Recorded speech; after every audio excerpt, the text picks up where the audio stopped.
Welcome back to It's a Mimic, where you never know what you're gonna get. Today we're continuing our mini-series on Drow in Dungeons & Dragons 5th edition. I'm Megan, and I'm lurking through the Underdark with both Pepperina and Ehlwyn, while we explore Lolth and her fellow dark gods. With everything changing as D&D 5th edition gets the 2024 update, it's important we don't lose any lore or details that previous editions had to offer. However, even as we pore over everything Drow from 5th edition, it's also important to understand the problematic nature of some Drow history. So make sure you listen to episode 0 of the series and keep it all in mind. In this episode, this panel of Dungeon Masters is going to look at Big Mommy Drow herself, Lolth. But she isn't the only god who oversees the Drow civilization. There are also 8 more that are listed in 5th edition. All right, so let's dive right into some Lolth lore. So last episode we did cover a lot of the lore between Corellon. It's Corellon, right? I think it's Corellon. Corellon. Coraline. I know. Here's the thing. I watched a Does she video. have button eyes? I watched a video for this pronunciation, and now I just feel like Adam's gonna punch me in the face. Anyway, so last episode we dove into the Corellon versus Lolth and how they ended up in the Underdark. But here's a brief recap for those that have not quite listened to the previous episode. Lolth defied Corellon by wanting more high status for elves and her followers, and a war began between the different elf gods as folks took sides. Ehlwyn is going to be taking us through a few of those later on. That was what we're representing in terms of the other 8 gods that are kind of around. Because some of them took her side, some of them took Corellon's side, so on and so forth. Big war happened. She eventually lost, and her and her followers were banished to the Underdark, where they raised and developed their own matriarchal society. That is built on a societal status and being number 1 by any means necessary. Something I always like to re-mention is that it does state right there in the goddamn lore, and very clearly, that this segregation of moving her to the Underdark and so on and so forth did calm things in Arvindor, but it did not mend any rift or contention between the elves themselves at all. How very strange that that would happen that way. But let's talk about Lolth. So basically, she brought her followers up basically to be very confident and feel as though they are the superior species. They are written as, as regular elves are kind of written. They're written as, we are the best species ever. Lolth did the same with her people. She's like, we are the number 1 species ever. So that's kind of how they developed their self-confidence and their self-worth as they were kind of raised within the Underdark. So you will see followers and Drow of Lolth very much worship and care for their god, but also look at other beings as lesser than, or just as something that can be used for the bidding of Lolth, such as being sacrificial or in service to. So everything comes back to Lolth. Everything they do comes back to Lolth. It is for the good of Lolth, and it is for the good of their community, so on and so forth. There is a religious belief within the D&D realm that the gods, if they have more followers, that they have, more followers and more devotion, that they are stronger. So this kind of checks out to that mentality in terms of she very much believes that the more followers she has as Lolth the goddess, the stronger she is. And that's kind of what she tries to maintain in how she develops and works with her people. As a society, they are well adapted to their Underdark dwellings and now find it home. So this is similar to how a sea elf finds the waters to be home. They have kind of developed a comfort aspect to where they live. It's just something that they've kind of adapted to over time, and it is just kind of what they call home. They have built, and this is kind of proven in the fact that they have built and developed magnificent cities. So just the art in the book alone is a great image of the complexity and beauty of these underground livings. So yes, they're underground, yes, they're in the Underdark, but that doesn't mean that they don't like their high status and beautiful things, right? So if you ever find yourself in the Underdark in any kind of a game that you're playing, if you come across a Lolth society, it's going to be a beautiful place to be. Again, this speaks to Lolth's belief that they deserve the best and she will provide the best for her people in terms of reward for those that worship her well. Lolth is also a very present god, even though she rests within the abyss on the 66th level, to be exact. She takes counsel with her people as well as provides judgment and interprets signs for their futures. In fact, if you come across a Drow, they will be the kind that will take signs within the world. So like if they see a leaf cross across their path, they will take that as a sign for something. So they seek for signs in things. And so because Lolth is that way, she's happy to kind of communicate those findings that she has with her people. However, there is the flip side. So she does have judgment ceremonies, is the way I will say this, where she calls the spirits of her Drow people to her to give them a test of judgment. And should they fail, they turn into Driders and are punished severely. However, if you pass, you are well rewarded and well regarded, and you are given wonderful things. So a very 50-50 split right there. I do believe this comes from her continuous concern of rebellion due to her long history with Corellon and her need for her followers to prove their devotion from time to time to ensure that her power is maintained. So I feel like that is that full circle thing that's coming around. And as mentioned multiple times, we are working with a matriarch here. So how does that work? Well, the females are the top of society. In fact, physically, the females are thought to be larger and more sinister looking than the male counterparts. In the book, they are described as high priestesses, assassins, or tacticians. It does use words like merciless and shrewd, which I think we can just remove respectfully. Just saying. Oh. I'm gonna, acknowledge that they're there, but I don't think they need to be. But to be real, though, the fact that there is a very long process to climb their way up the food chain definitely screams that these folks are dedicated to their god and dedicated to proving their worth. So first starting out as basically a high priestess for working for Lolth, and then work their way up the proverbial food chain with high society requirements and potentially even the murder of those above them. So that's where that like dark, sinister assassins, tacticians come from, is that they're very well aware of their surroundings. The Drow are very well knows what houses and who is the high society of what. Think Bridgerton, but dark is kind of the imagery I get in my head. Mm-hmm. Like you could definitely Bridgerton this society in my mind, with a little twist of darkiness, So I just thought that was a really good, weird comparison to try and do, because I imagine them holding courts for societal reasons and fans popping left and right. You know what I'm saying? But anyways, I digress. So the fact that they have to go through this process to prove their societal worth, again, it shows that dedication. And in fact, there is something to be said about if you lie about being, as a Drow, being tested by Lolth and say that you passed and that's why you're still there, that will give you a high society boost. So you could potentially just say, as a Drow, yeah, I was brought to the chambers spiritually by Lolth, and I passed, and now I'm being well rewarded and well regarded, and the society will do as such. So there is a lot of deception and there is a lot of darkness to how they operate. But again, it's that dedication piece of knowing that you deserve and you're worth your worth, and you're going to fight for it, right? Fake it till you make it. Right, it's just a cutthroat society. But again, we can Bridgerton this. Basically, you gotta be that one woman who was just on Dancing with the Stars that just pretended to be a rich have person. Time for this. I do not have time. I don't know. I can't remember what her name is. I do not have time for this, and I do not have time for you. I don't remember her name either. Me neither. I can't remember her name, but she was just faked being famous till she was famous. Yeah. And then I guess she was eliminated off of Dancing with the Stars, and then she wrote this whole thing about how she felt used and how she was only there for the ratings, and we were like, oh, wasn't that why you were there? Yeah, that was why you were there. Was that not obvious to you? Whoopsie doodle. Anyways. That's all you gotta do. Be that person. Yeah. Oh man. All right. Moving right along in terms of the men of society. So they can also work their way up the societal ladder, but usually only in very specific roles, and will never overshadow the female lead of the house. So the other way to think about this is that it's kind of separated into, they have the Drow would have their own houses. Think of it like Game of Thrones, or again, Bridgerton. Everyone has their own house.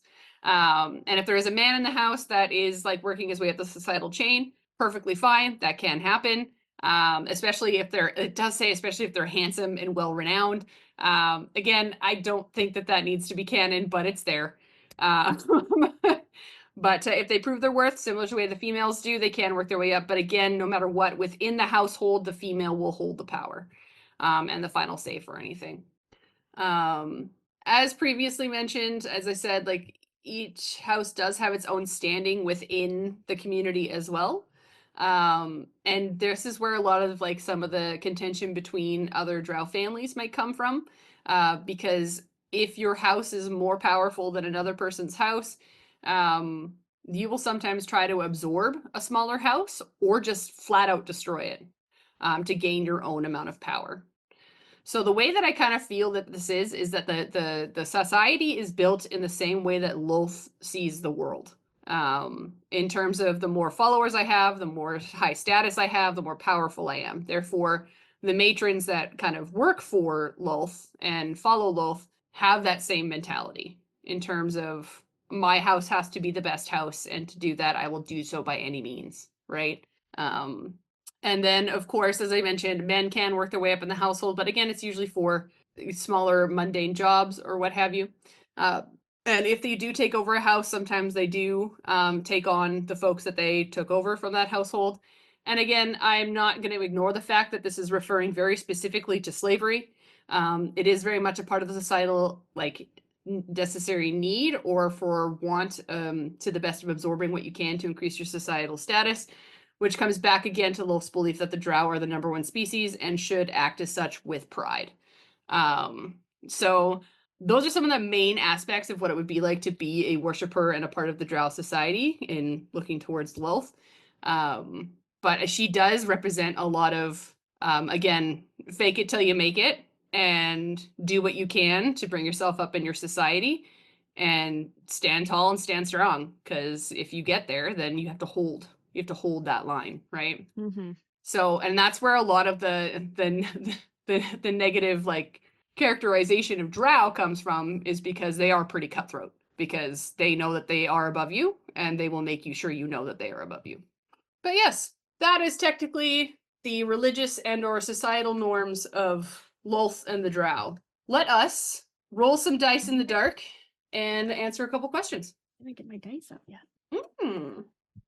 Luckily, I just always have one within arm's reach anywhere I'm at in my house. Because of this podcast, I have one in my tiny drawer that's in my desk, and it's just the one for this podcast. I have this set. I have this set. Oh, Melissa. Sweet, sweet I have child. more in here. I have this set. There's a bunch in here. Hilarious. All right, let's so let's raise some dice. I got a 9. You got a 12. Nice. 17. Excellent. So first question is, what is one aspect of the religious service that you would highlight for the Drow? So what's one point of like how they operate and how they exist that kind of one you'd want to highlight? I really liked the, like, you said they take signs from things, which is almost like superstitions Yeah. of things. Like, I would lean into that. That was like probably one of the most interesting little like caught my ear, things on it. So I would come up with like a table of different superstitions that you could roll on as a DM and just be like, just our stuff, like a black cat passes in front of you and like, oh shit, what does that mean? Yeah, or don't step on a crack. Like all those, like you can give like weird quirks to your Drow characters by adding in specific superstitions, right? Yeah, it would almost be like when you pick out your like bonds and traits and stuff, and you always have like one negative thing when you roll your character. Like that's what they're always looking for. Is like like they can only they can only step on like every other brick in the pathway, or like something like that. What about you, Ehlwyn? I was going to say that was the big thing that kind of stuck out for me as well. Mm-hmm. Because you know me, I love my superstitions, and I love challenging superstitions. I've had 2 black cats, all that sort of stuff. Like Friday the 13th is a lucky day. Friday the 13th is a lucky day for me. Like kind of all of those sorts of things. So I almost feel like instead of being paranoid, like I would almost probably like I would do the same with like kind of the superstitions and things like that. But like if I was playing a character was a Drow, I would be like super excited and like think that it was like a blessing and like all of that sort of like good fortune and blessing and things like that, instead of like kind of looking out for like the paranoia of like the superstitions and things like that. But yeah, I think that one of the things that I do like about kind of this though is the fact that it is a matriarchy. I think it's very rare that we do see that. And so kind of holding females at a higher power, having, high priestesses and things like that. I think that that's definitely, you can play a lot into that. Um, and I think, talking about how, gorgeous the architecture is and, kind of like the cities and things like that. Like, I think that there's a lot of opportunity to kind of flex your world building muscles and really kind of flesh out kind of like just a really kick-ass like temple. Yeah. Yeah, I can imagine like having a character whose like goal in life is to build like the biggest temple to Lolth that they can in somewhere in the Underdark somewhere, right? Yeah. Mhm. But they have to build like a group of folks that's going to help them do that. So then they have to Yeah. go through the process of finding the right people and the right crew and so on and so forth, right? But that's their life goal. So Gaining the blessings and all of that sort of stuff as well, gaining yeah. the favors and just proving the dedication and all that sort of stuff. Yeah. Yeah. I like leaning into the fact that a lot of them are like it does say assassins, tacticians and things like that. Like the tactician is the one that sits with me too, because like you imagine the fact that they are an underdark society, which means that they don't necessarily operate within the sunlight. So they are evening time raiders. So if they're going to go and do a raid on the surface or what have you at some point in time for any reason whatsoever, it's going to happen at nighttime. Right. And that provides a lot of room to build a lot of drow that are these tactical, like, folks who are going to like make these plans. Right. So it's almost like I would go and seek a drow if I'm looking to do a raid or um, what is the word I'm trying to think of? Like when you break into a bank, a heist. Like if you want to do a heist, like you're going to go and find a drow tactician that is going to help you figure out these plans. Right. Because they're built to do these things. So using the brains of Drow in the way that they would want is a piece that I really enjoy about that society that I would want to lean into. Yeah, or just the fact that there is a process to go from a high priestess all the way up to like a matron mother, basically. And like what that process looks like, and are there steps from beginning to end, and what does it look like for a Drow when they're a high priestess, and what does it look like for a Drow when they're like the middle of their comeuppance, you know what I mean? So being able to flesh that out is something I would want to highlight as well, depending on how deep you're going into with playing a Drow game or when you're running into these people, right? Because you're not going to run into the house lead right away. You're going to run into the high priestesses. You're going to run into like the daily workers, the tacticians that are operating and keeping the day-to-day going, right? So come up with a religious holiday that the Drow might celebrate for Lolth. All right, so just piecing this together right now. I would go with something with the spiders, and it would be like the hatching. So everybody like trying to hatch their spiders on like this day, and whoever has like the biggest, the best hatchling gets blessed by Lolth in some way.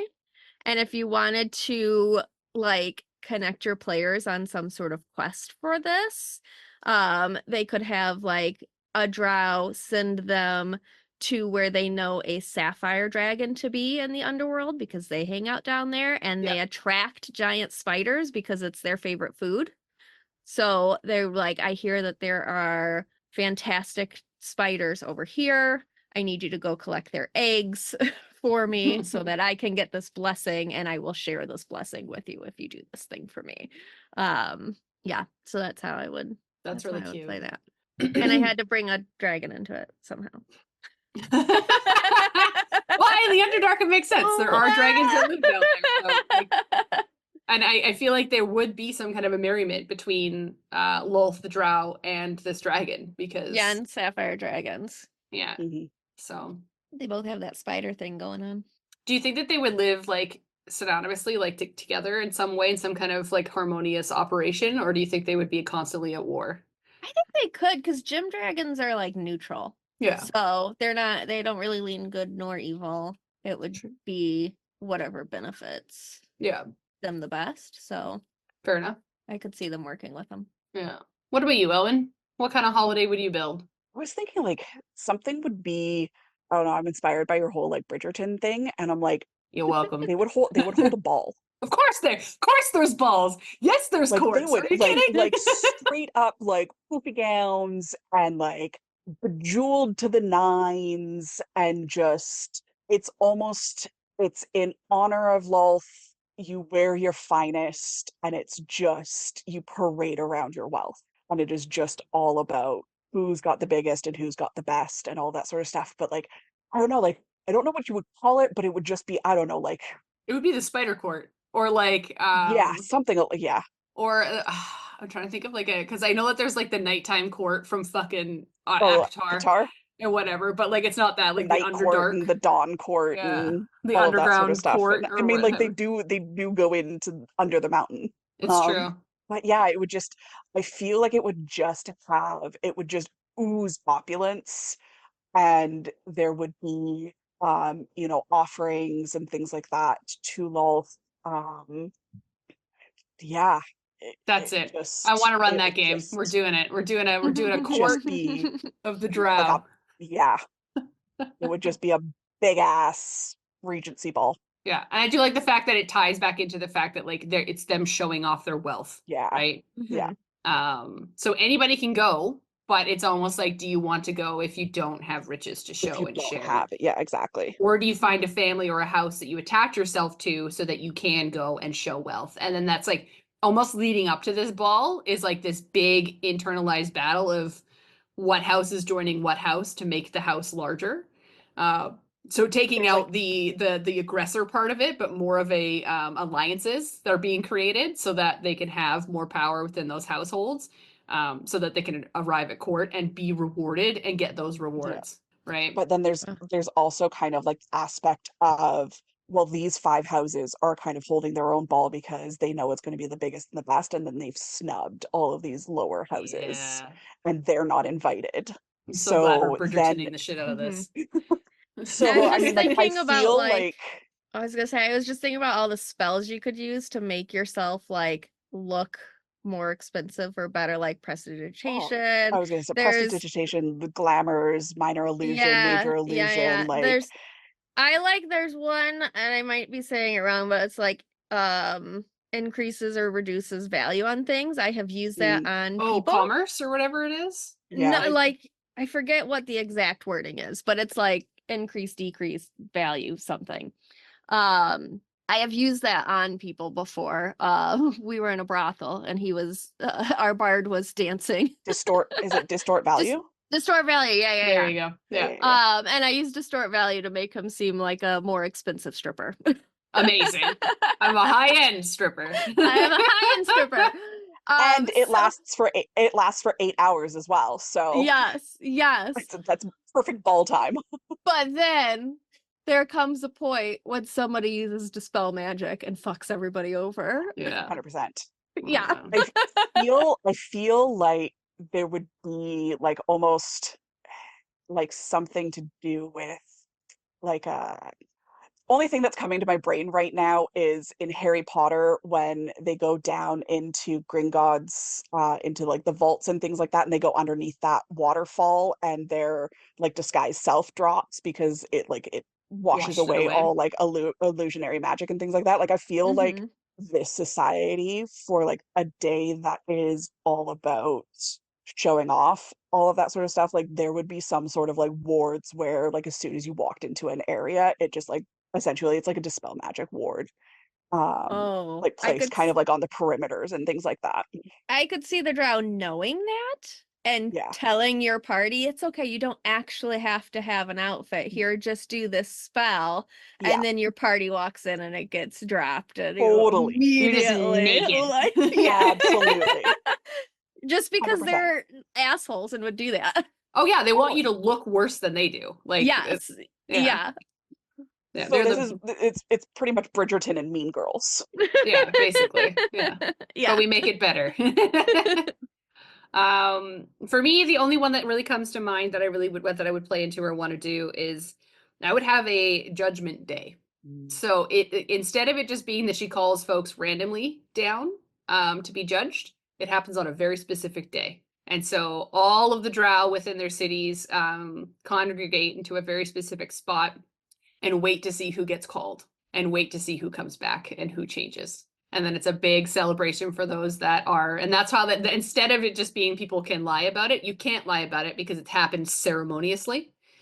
And so when you come back, if you get taken and come back and you're like, you've been judged as a good servitude to Lolth, you are then celebrated, apprised, and you move up in your household, or you get your own household, or something like that, right? Just to give a little bit more control to that. In fact, if someone is pulled outside of the judgment time frame, it's almost frowned upon.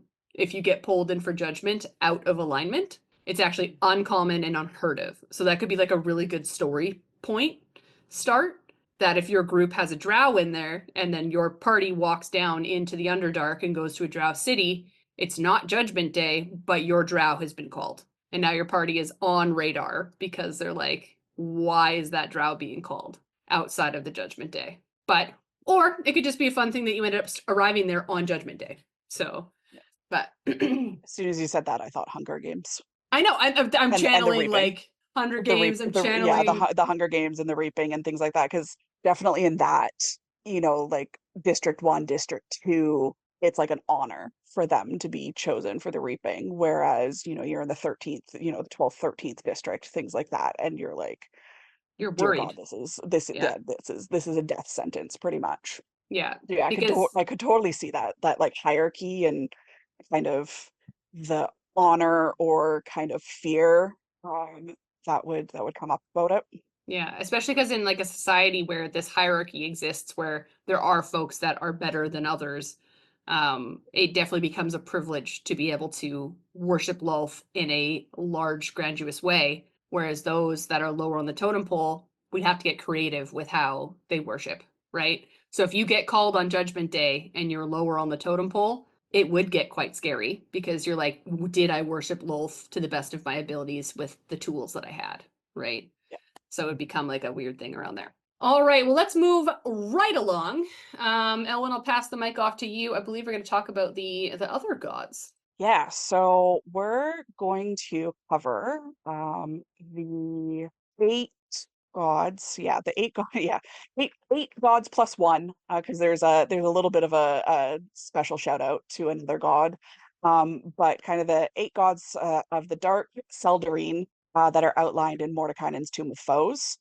So the Dark Seldarine refers to the pantheon of deities worshipped by Drow in 5th edition.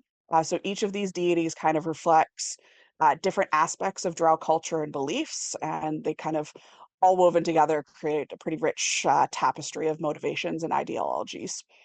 So without further ado, because we've got these guys to get through, I'm going to kind of break down each of these gods, kind of explain a little bit about kind of their domain, their province, their alignment, what their symbol is, and then just kind of give you some little tidbits of lore for each one of them.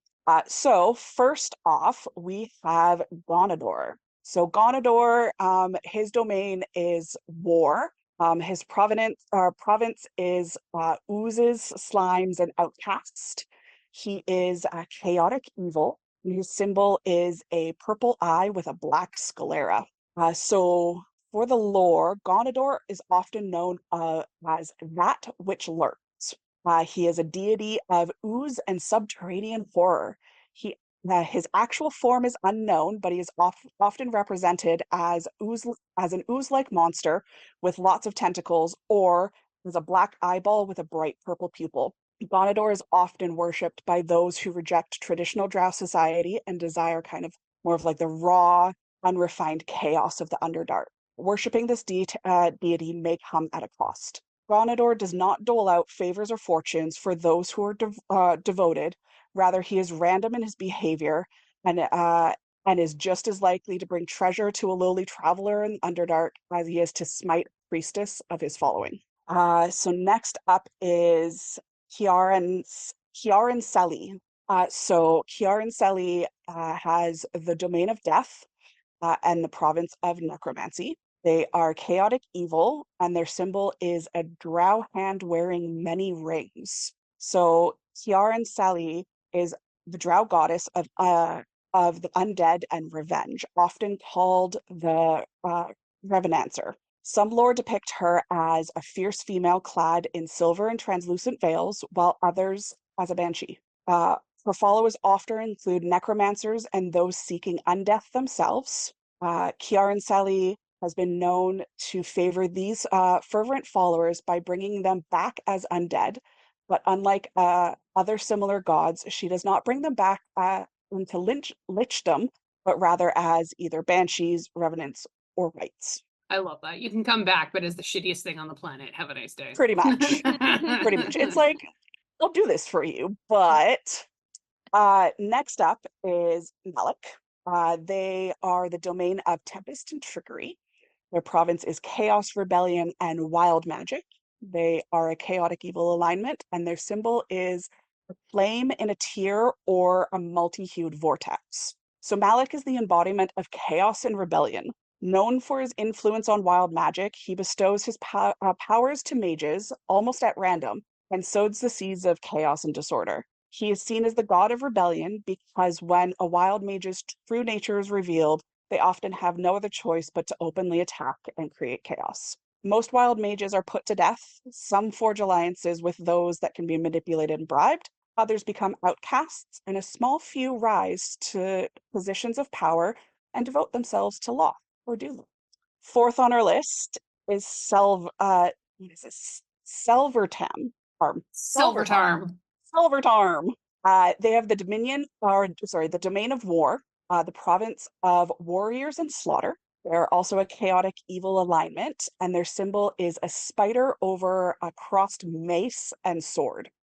So Selvertarm is the god of Drow warriors and the champion of Lolth. He is depicted as an 8-armed Drow and the personification of warrior expertise. Lolth keeps Selvertarm captive in unbreakable webs, only releasing him in dire times. Because of his captive state, he is not well regarded with Drow of higher status. Rather, he is sought out by warriors who themselves are slaves or interned servants, and those that do not have much chance at climbing the ranks. And usually they kind of pray or ask for kind of prowess during battle without shame. Fifth on our list is Veyron. So Veyron has the domain of trickery and war, province of arrogance and thieves, chaotic evil alignment, and their symbol is a black mask with blue glass lenses inserted over the eyes. So Veyron is the god of thieves and arrogance and stands for superiority of the Drow over other species and of Drow over other Drow.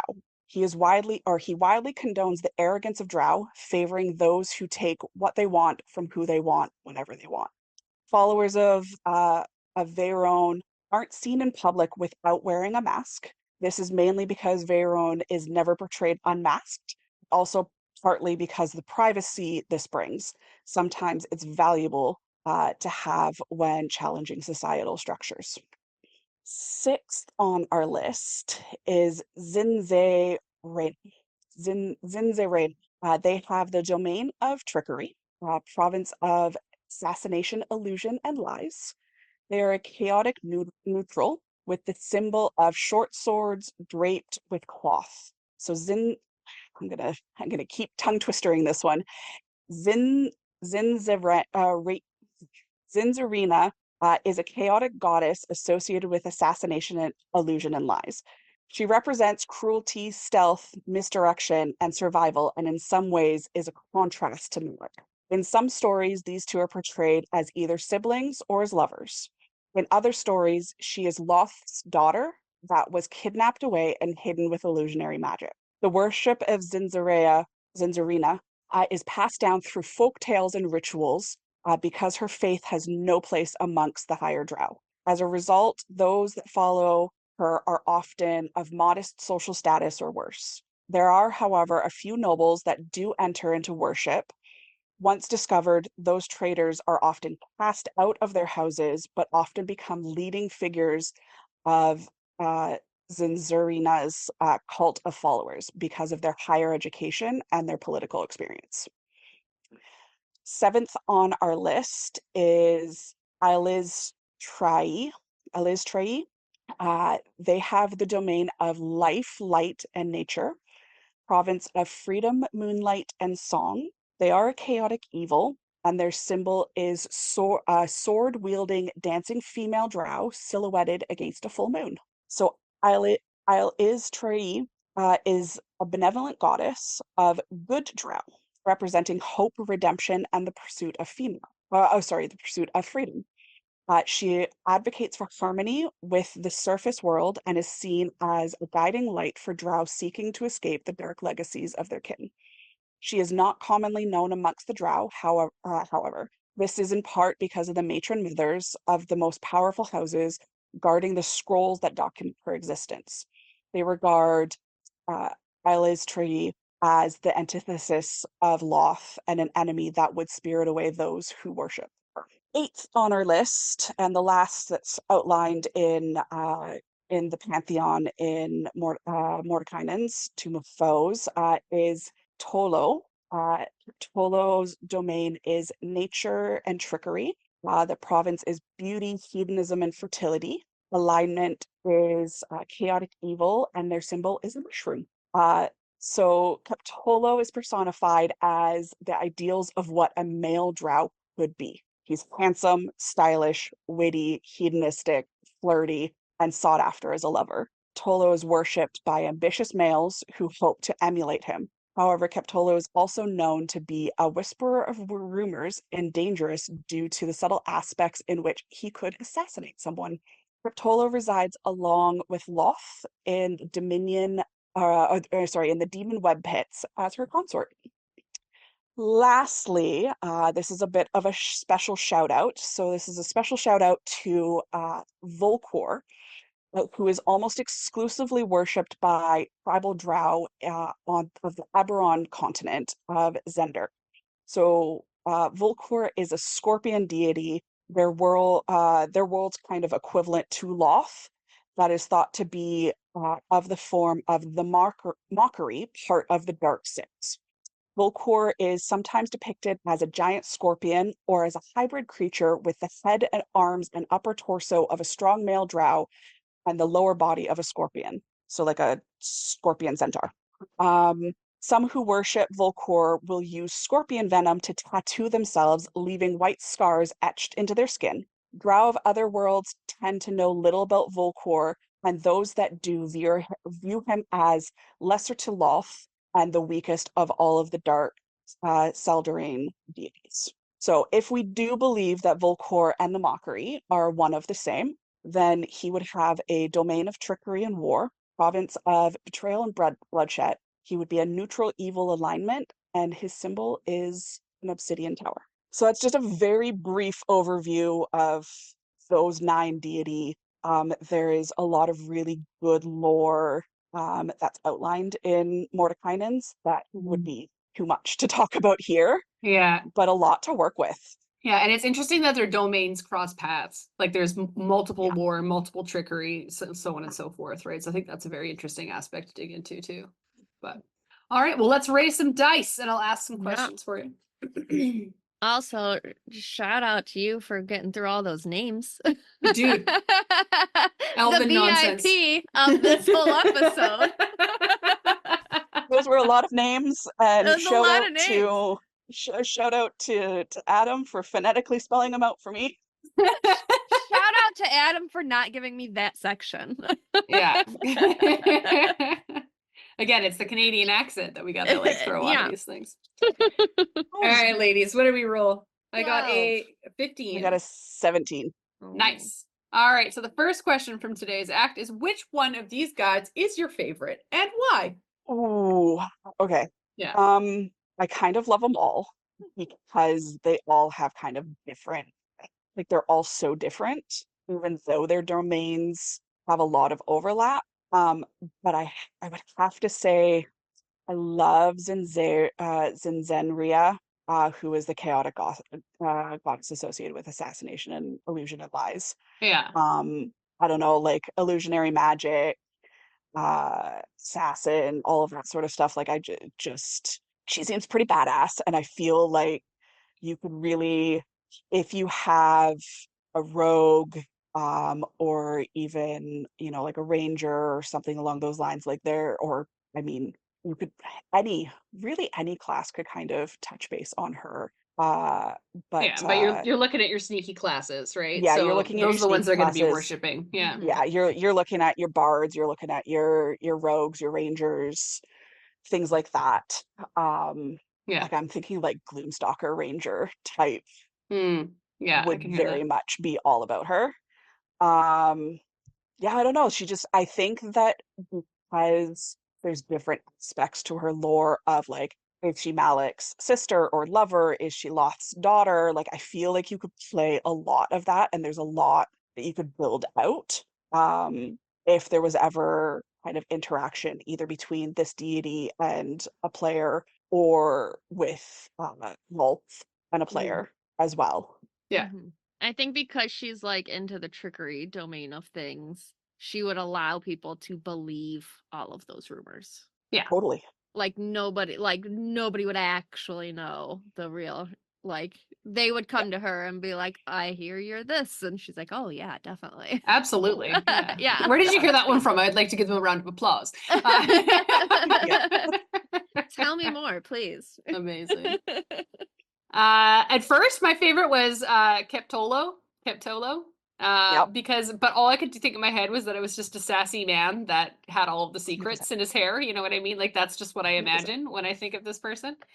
Especially when they represent like the most handsome and stylish and witty version. I like the idea that they are represented as very feminine, like especially because they're like fertility and beauty is their thing, right? Yeah. But I think it's hilarious that the mushroom is his fucking symbol. Can we just I throw that out also there? 100%. I Oh had to my read god. that multiple times from the table, and I was like, It's just mushroom? way too on the nose. I liked it at first, but now it's just way too on the nose. Like Yeah. I don't know. So when I was kind of reading his lore and I was kind of summarizing and things like that, I don't know why, but Johnny Bravo Oh was the god, yeah. only thing that came into like this man is the biggest himbo. Yeah, I'm saying himbo or like in a very like feminine man, like like Yeah. you have to go one way or the other. There's no real in Yeah. between. It's yeah. Yeah.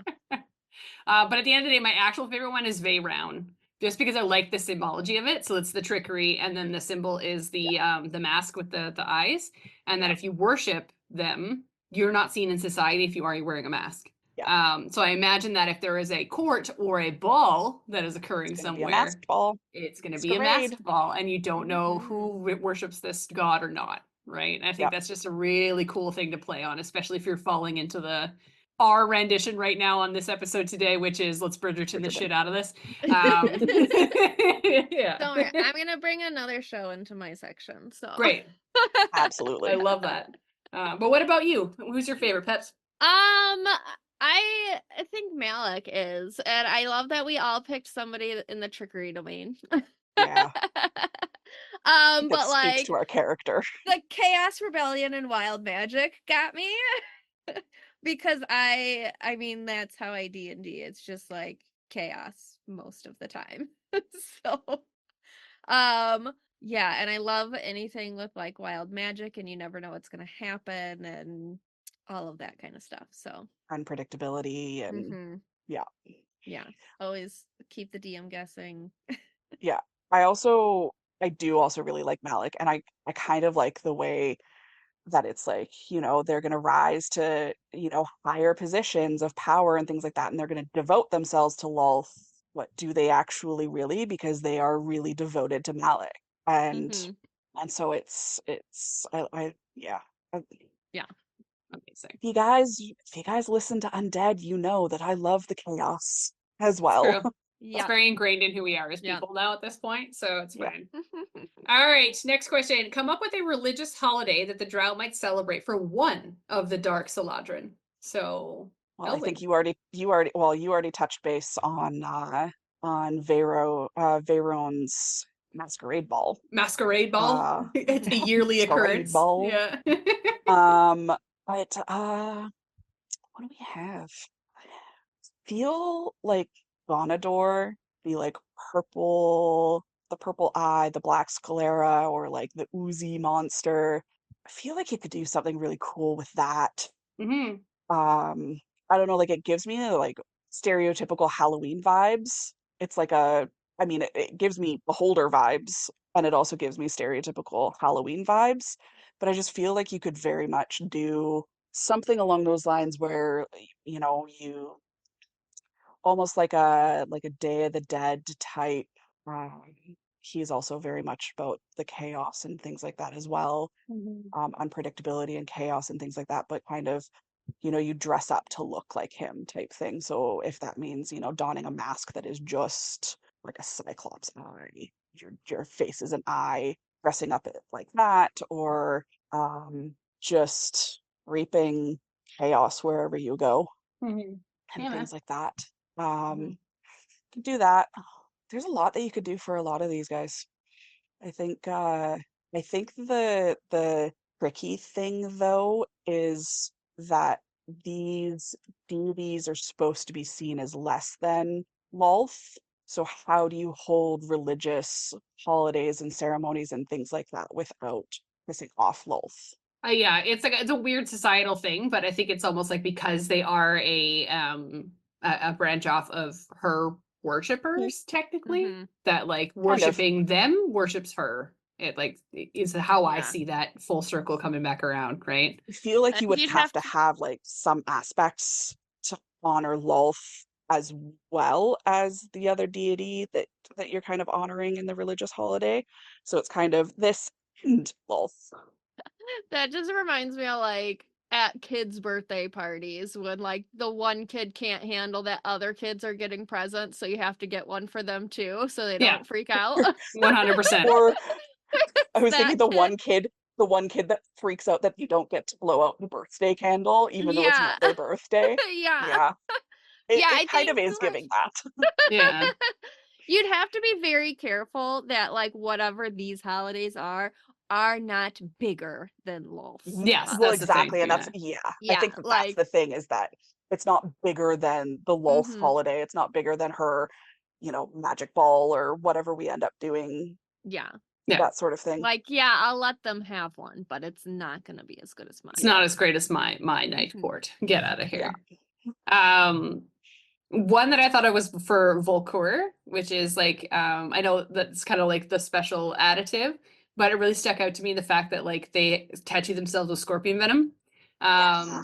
I'm thinking of like a coming of age ceremony in terms of like you get your Mm, first tattoo, Mhm. and what that yeah. means and like that kind of thing. So that I feel like would be like all the 10-year-olds of or like because they're elves, I guess their first 100th birthday they Yeah. get their first Yeah. tattoo.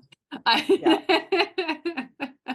Yeah. But I it's a thought that big that would be really ceremony cool for all also. those that were born that year, kind of thing. Like it's like again, I'm thinking about this weird post-apocalyptic like ceremonialist Party. type stuff, right? Yeah. But yeah, I think that's a big deal when you get your first tattoo. And like I imagine that because of the scorpion venom, it's almost like you have like one of those like a trip and like you get to Hmm. like you see like almost like a flash of what your future is going to be like and it kind of guides you and tells you what your path is going to be almost because like we know that they like to interpret signs, right? As Yep. Drow.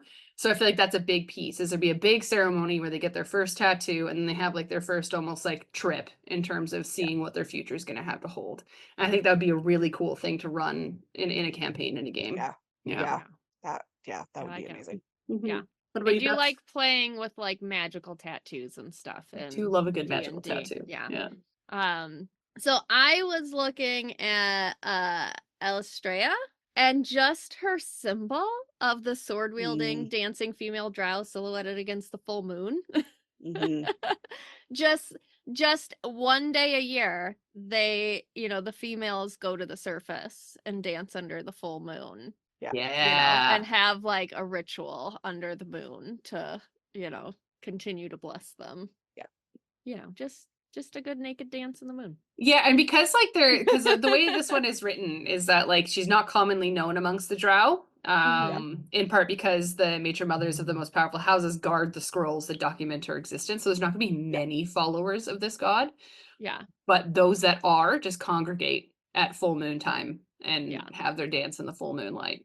Yeah. That's cool. Yeah. I like It could it. almost just be the matron mothers. Yeah. And they're They're holding the only ones and that they're like holding the information. Yeah. that's why they keep And it that's the because they sneaky, don't sneaky. That's why they keep it.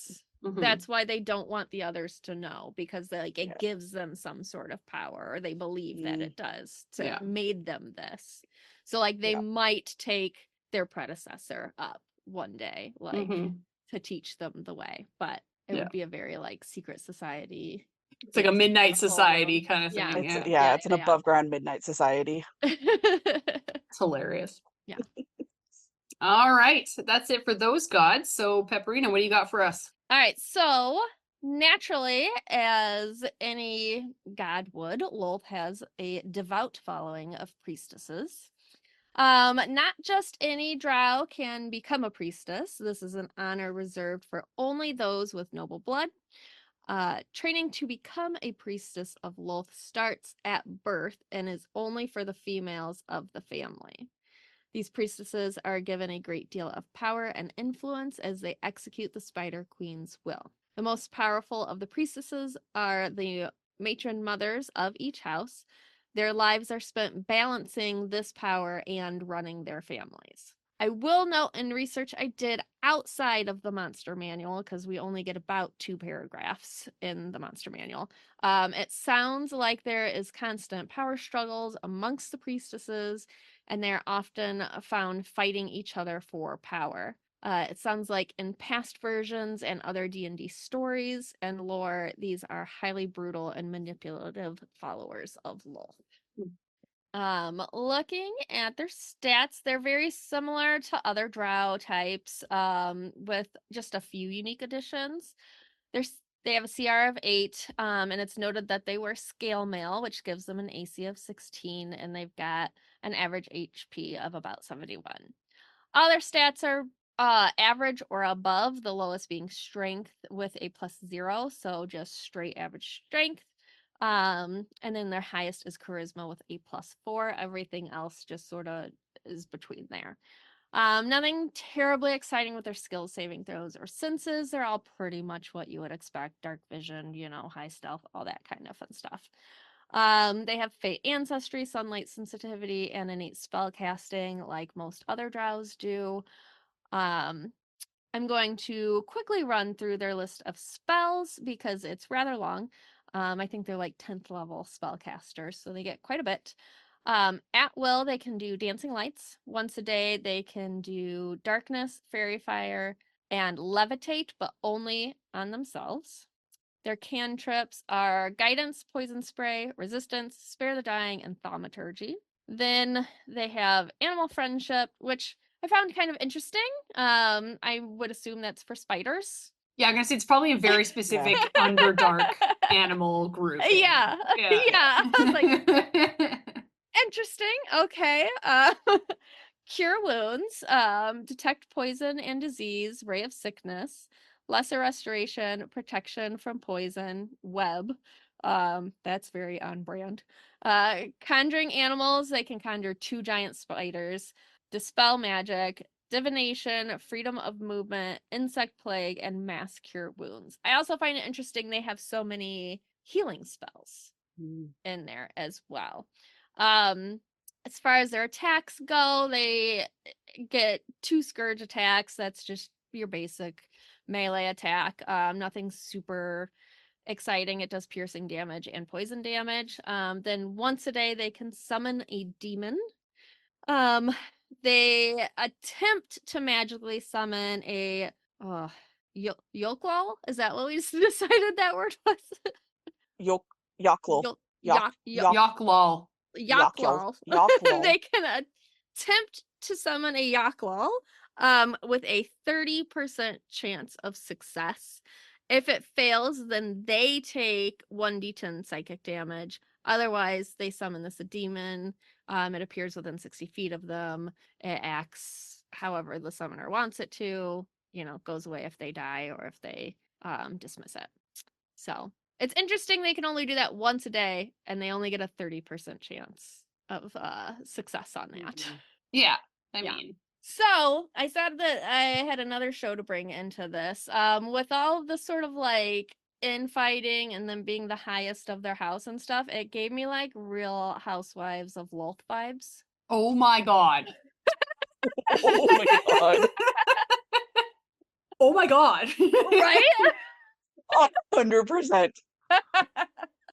Oh my, it needs to happen.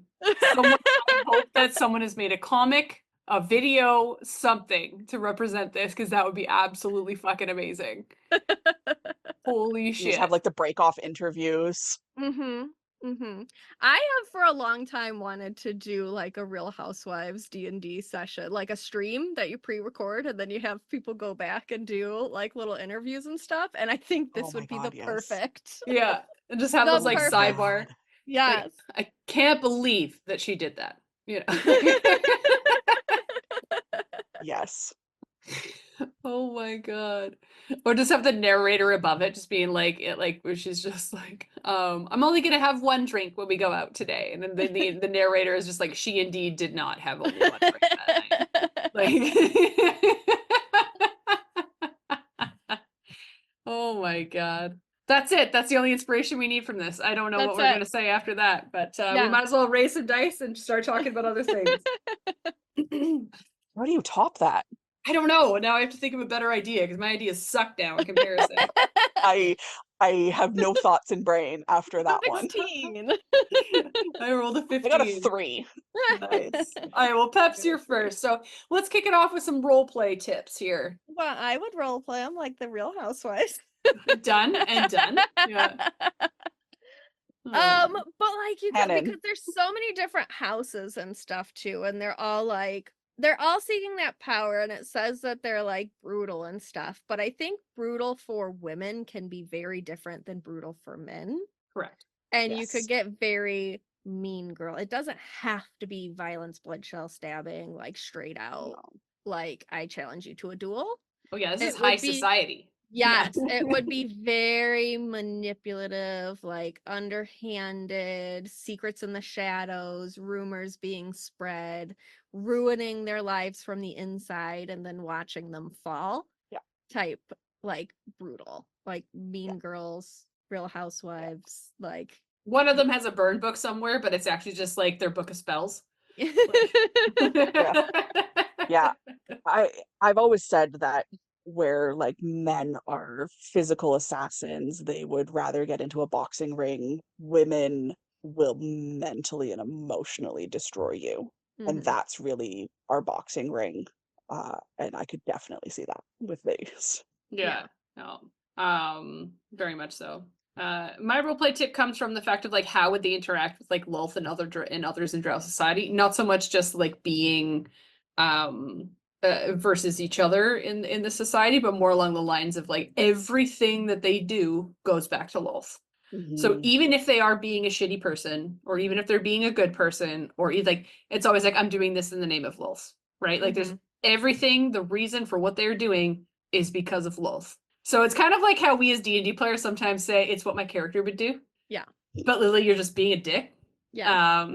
I feel like that's the energy that they what play. Lolth would want me to do. Yeah, Lolth asked me, like Lolth would want me to do it this way. This is very Lolth. Like I'm going to don't come at me. This is Lolth would have wanted this. I don't know, you know what I mean? Like but that's how I play it, is that everything, and it always comes back to Lolth. And especially if you're one of the priestesses, like that's your path. Like that's what you're doing. So everything will come back to her. You're raised in that from birth. Like there is no other choice. This is what you were born for, is this position. Yeah, you were chosen. Yeah.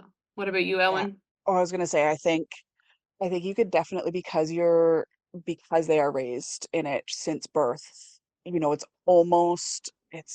very similar to the way that like monasteries and kind of the nunneries and things like that uh of like England, like old like Catholic like nunneries and things like that, where you are going through Catholic school, you were going through all of that. Like it's very comparable to that. And so I think for kind of role playing, you could have like almost something similar, where you have this boarding school. I don't know if you would want to call it a boarding school, but you have kind of like the teachings and the practices and things like that. And so there are very young Drow girls that are in this. And I feel like it would also be really fun to play up the cattiness of, like you've got like a 10 or 12-year-old Drow girl who, well, I guess it would be like a 20-year-old or 30-year-old Drow girl, but still like child. Mhm. Child version of an elf, yeah. Child version of Drow. And kind of like the cattiness of like they seem all sweet and innocent and that sort, but then all of a sudden like they could be like the Shining Twins Mhm. and just kind of like turn on you on a dime type thing. Or just how like kids say shit to you that just sticks with you. Yeah, 100%. They would have Like, no it seems- filter. It seems Oh, so they would have sweet no and filter. innocent. Like one day I had some acne on my face, and my kids were like, "Why do you have polka dots on your face?" Like, thank you. Yeah. Thanks. Oh my god. I So, kind of like, want to. even just the Drow kids would just be like shit like that. Yeah. It's like if you just got rid of your belly, you'd be really attractive. And it's like, okay, Yeah. relax, girl. Like, just stop. We're here for each other. We don't have to attack each other. Thank you. Yeah. All right, for exploration. Okay, Pets. I don't know that this fits in exploration, but I had this idea while Ehlwyn was talking. Mhm. Throw down. That would really probably be more like a quest or something. But what if you reverse Mulanda? Because boys can't be in a priestess, but there was a family that did not have any daughters and only had a son. I've seen this I Korean love drama that. somewhere. Absolutely, I have. So like the mom is just casting like minor illusion and like every day on their kid to portray it as a female. Yeah. And push it through this like training. Yeah. Reverse Yeah. Mulan. Reverse. The term reverse Reverse Mulan. Mulan came in my head, and I was like, I have to say that. No, absolutely. Like, but here's the thing, like again, like every there's animes based on like gender bending going into playing a sport or gender bending going into a like to a school, like an all-girls school or something like that. Like you absolutely could do something like that. Like it would be hilarious. For exploration on my side, I would say something that I think would be hilarious that that these particular like priestesses are coming around is they're surrounded by spiders. It's like they're chosen by Lolth. They are operating like they're specifically chosen to do this path. They have spiders around them, or spider familiars is another thing that I thought of in terms of like they would just have them around. So if you are in a place and starting to go into the Underdark or wandering through town, the more spiders you see, the closer you are to a high priestess or one of these folks that is very, very close to the Lolth Church, right? And I imagine what would happen if you stepped on one of them. So I feel like that would be an interesting thing to have to navigate if you're wandering through the Underdark and like it's filled with spiders, like the aftermath of you stepping on a couple of them by accident or on purpose. I feel like Lolth would feel that from a mile away, and so would these high priestesses. Like it's, you know what I mean? So I just feel like the spiders would be a very big thing to play with when talking about bringing in some of the higher end priestesses. What about you, Ellen, for exploration? Ooh, I don't know. I think with this, it's just a matter of like these would be the individuals that you would want to go, like if you are in the Underdark, a party going through, like they would be the ones that would be the holder of all the information in the city. And so they're the ones that you would want to gain their favor of, not piss off. And so I think dropping kind of those little breadcrumbs of their existence and where you could find them and having kind of your party pick up on that, but then figuring out how to interact with them, how to not come off as just like a complete schlub because they're gonna look down at you, while still actually getting that information that they need from them. Yeah, I think that that's kind of Yeah, I feel like they're not going to hide the fact they're a high priestess of Lolth. You know no, what I mean? no, That if you they're come not. across one, that's how they're Oh, yeah. introduced. It's like I am XYZ titles, you know, Yeah. like 100%. But it's like yeah, it's just for like just overall like environmental interaction, actual like personal interaction, just everything. It's like, how do I navigate this so I don't piss them off and don't essentially like just get ignored by them because I need information from them. Mm-hmm. So how do you so it's yeah, you could definitely play around with the balance of dropping kind of these little nuggets for your table and seeing if they see what they pick up on. Yep. Yeah. Or they're like off on their first mission and then you come across them and they ask you to help them with their mission. Yeah. Right. Yeah. And then I could feel like Lolth would almost be pissed Oh, if 100%. a Drow high priestess asked for a mere mortal's assistance Yeah. on their quests or what have you. Right. So that would be an Yeah. interesting thing to play with. Talking Yeah. about the hierarchy and Yeah. their duties, right? So That and then like also like the matron mothers and yeah, just yeah, where they lie and not wrong. All right. Last but not least, combat peps. So, like, looking at their spells, they don't have a ton that do actual damage. The ones that they do are like Ray of Sickness and Poison Spray, things like that. I don't know that they're fighting you to the death. I think they are bringing you down as far as they can, keeping you and taking you to Lowell to answer to, her. And as far as like, because they do fight each other, and I think if you were to come across that, it again would not look like, actual fighting. It's they want to take you down in a much more civilized way to like and watch you fall and watch you crumble and Promises of riches or promises of yes, whatever wish or dream that you came down here for, right? yes, Yeah. yeah. It would be very tricky combat. Um, Well, they're built on charisma, right? yeah, So I feel like it does fall into the whole like they're just gonna convince you to do what they need you to do, right? yeah.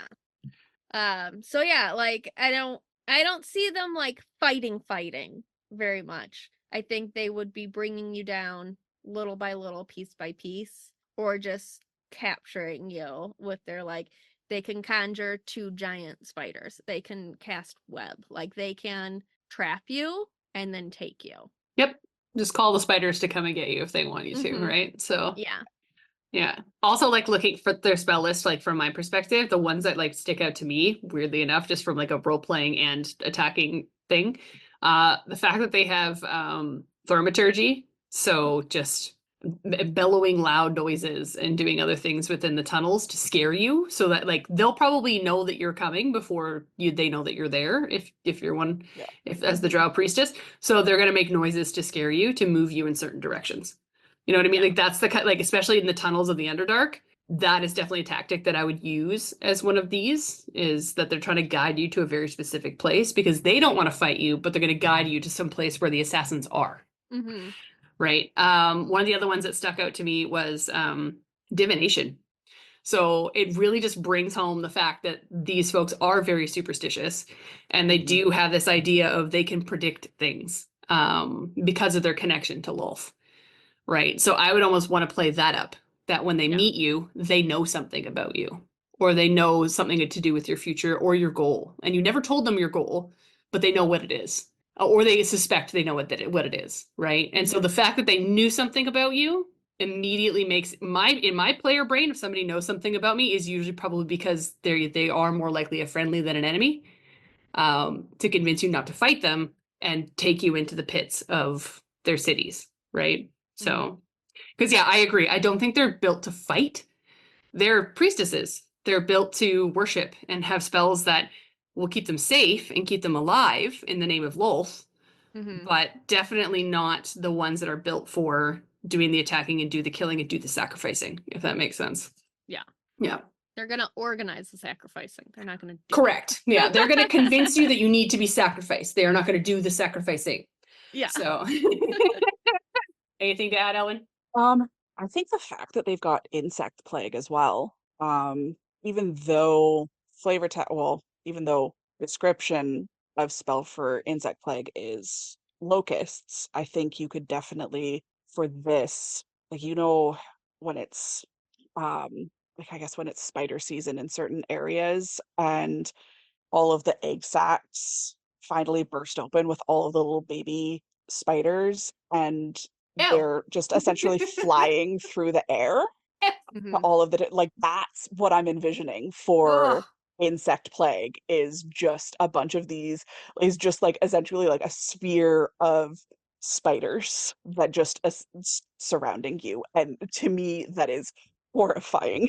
I've been doing so Yeah. well this episode until this moment. Thank you so much, Ehlwyn, for that. You're You welcome. just gave my all You're the welcome for the nightmares. dreams tonight. Ah. Um but like I to me like that I also love the fact that they do have animal friendship, and I think that I feel like I would personally flavor it as they've got animal friendship, and they've also got like I guess like speak with animal, or like speak with creature, like speak with animal, so that they could actually communicate with the spiders as well. Oh, they can Mhm. talk to the Um spiders. In my mind, they can absolutely talk to the yeah, spiders. yeah. It's So, fine. like they're not only like they're communicating with the spiders, and then they can create like this swarm of spiders. Um, I've just given myself the heebie-jeebies. That's really like the only thing. I think you guys touched base on some really good things, but that was my only kind of add was I was like, oh, I'm like spider plague. Ugh. Hmm. I think I would add, like, I also find it interesting they have like spare the dying and lesser Yeah. restoration. Like, I feel like those kinds of things are like they bring you to death and are like, now I'll make a deal with you Yeah. and I will spare you from this, but you have to do this thing. Um, or they poison you because they have poison spray, but then they have lesser restoration. Like, I will But heal then you. but then they also have protection from poison as well. Yes. Yeah. So So it's like like, if they have like a spy in your party, they yeah, protect them from the poison yeah. spray everybody else. Like there's a lot of very interesting things you can do if you pair these spells together. Yeah. All those. Yeah. Mm-hmm. Hmm. Interesting. Yeah, it's almost contradictory in a sense to almost be manipulative. Mm-hmm. Yeah. I don't know. They're manipulative as fuck. What do you mean? Oh, Lord. I think that is it, fam. That's Yeah. it. All right. So final thoughts and inspirations. Anybody have anything else to add? I mean, at the end of the day, there's a lot of lore Mhm. for Drow in terms of more in my mind than I thought there was going to be, because I've never dug into Drow further than potentially utilizing them as a playable species. But actually digging into it and seeing that there's so many different options, not only Lolth as the god, but it's nice to see that there's other goddesses and gods that you can pull from and still build a solid Drow and not just be all about Lolth. You can build a character and have them worship a specific god that helps imbue and empower them, right? Especially if you're going to go the warlock route, or if you're going to go like the wizard route, or if you're going to go like a route where like there's a deity involved, or bard, for fuck's sakes, you know what I mean? Yeah. So it's neat that these other gods exist, and I'm happy that they do, because it does take away from the fact that everything about the Drow is all about Lolth and this angry half lady, half spider, half lady thing. And so, but being able to play on their personality traits in terms of we are the best species around, makes it for easy role play for a starting character. But the background and the history and the lore makes it far more complex than I thought it was going to be. Yeah. So, but Yeah, I think there are like layers on layers on layers of the lore of this that you could dive into. And I think if you're going to like really get into a Drow campaign, you have to be very smart about the houses and who they're aligned with and the inner workings and what's going on behind the scenes and who's allied with who and who's who the stabbing matron who in the mothers back are. and yeah, Yeah, like like you have to really build out this entire elaborate thing. And I think having the different gods really does help give your, community more flavor than just Lolth, and giving each house like their own god to worship. that's Yeah. what I'm imagining. It's going to be like house Yeah. colors, Yeah. house symbol, and then when you go to Yeah. court, that's the colors you're wearing, right? Yeah. So similar to how for Adam and Mieka's wedding, we're all wearing house colors. You know what I'm saying? So Yeah. wow. Yeah. Yeah, no, that's exactly what I was thinking. And then I was also thinking like things like what would like a cleric of Alistri look like, or like what would a, warlock that, had like Veyron as their oh my God, I just totally mind blanked. You know what I mean, as their Like their assassins or their rogues or what have you, or well, the no, for like a warlock Patron? oh, their as their patron. patron, Yeah, as their got you. patron. Thank you. Yeah. Totally mind blanked on the word patron that is written on the page about Hey, man. 900 times. It's all right. So I think that there is that diversity, but then there's also, as Megan said, there's a lot of overlap in the domains as well. And so having that kind of interwoven tapestry between all of these deities as well and how they work together, or how they kind of like clash against each other and things like that. I was gonna say there'd definitely be a house rivalry between the trickery families, and all they do all day is pull pranks on each other. It would just Yeah. be pranks. It would just be pranks and things like that. But then it's just, like with Malik and with what was her name? With Malik and then Zinzarina. Are they going to be allies or are they going to be foes? Like they're portrayed as like, is there going to be like sibling rivalry between those houses, or, are they gonna, be, because in stories and things like that, they're potentially lovers. Is there Yeah. going to be, you know, Mhm. are they gonna gang up on everybody else? Are they gonna kind of be more powerful? There's a lot of different dynamics that you could play with the different gods, with overlap. There's a lot of chaos and a Yeah. lot of trickery.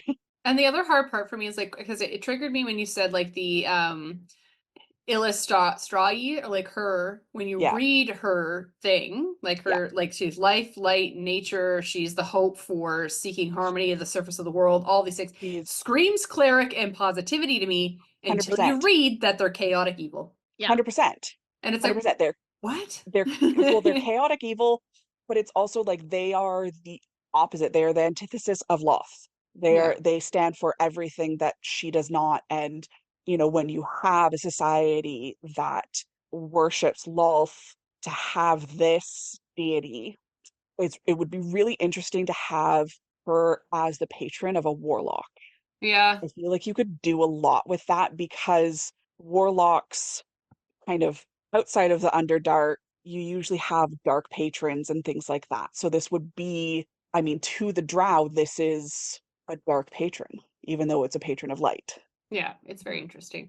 So I feel like you could say a lot of that as well. It would just Yeah. kind of be interesting.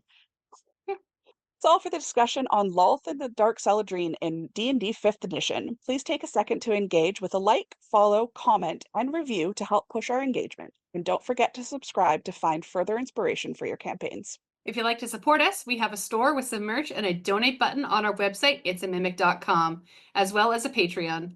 This episode and others can be also found on Spotify, Apple Podcasts, and YouTube, and most other podcast apps. Thanks for listening to It's a Mimic, where you never know what you're gonna get.